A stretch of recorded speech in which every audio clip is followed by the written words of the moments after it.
Media کا زیادہ استعمال اور وہ بھی غلط استعمال انسان کے اوپر بہت سارے نیگیٹو اثرات پیدا کرتا ہے.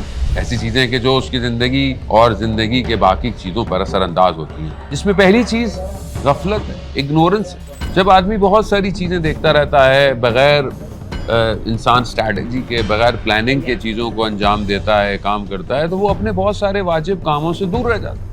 مثال کے طور پر ایک جوان اگر رات کو بیٹھا ہوا سوشل میڈیا پر اور نیگیٹو چیزیں اور فلمیں اور ٹی وی سیزنز دیکھ رہا ہے تو وہ فجر کی نماز سے غافل ہو جاتا ہے. ایک جوان اگر رات کو بیٹھا ہوا سوشل میڈیا پر اور نیگیٹو چیزیں اور فلمیں اور ٹی وی سیزنز دیکھ رہا ہے تو وہ فجر کی نماز سے غافل ہو جاتا ہے. بعض اوقات انسان اپنے کاموں سے غافل ہو جاتا ہے، اپنے کام پر ہے، اپنی جاب پر ہے، اپنی اسٹڈیز پر ہے، ایون ڈرائیونگ پر ہے. اگر وہ غلط سوشل میڈیا یوز کر رہا ہے تو حادثہ متوقع ہو سکتا ہے. جس طرح ہائی وے پر انسان ٹیکس بھی کرے تو ایک جان لیوا ثابت ہو سکتا ہے اس کا ٹیکس.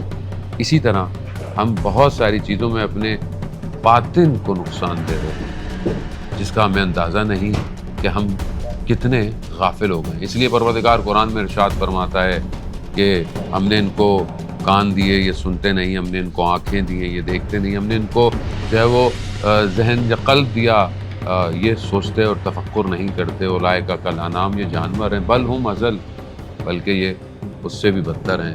اولئک هم الغافلون، یہ لوگ غفلت میں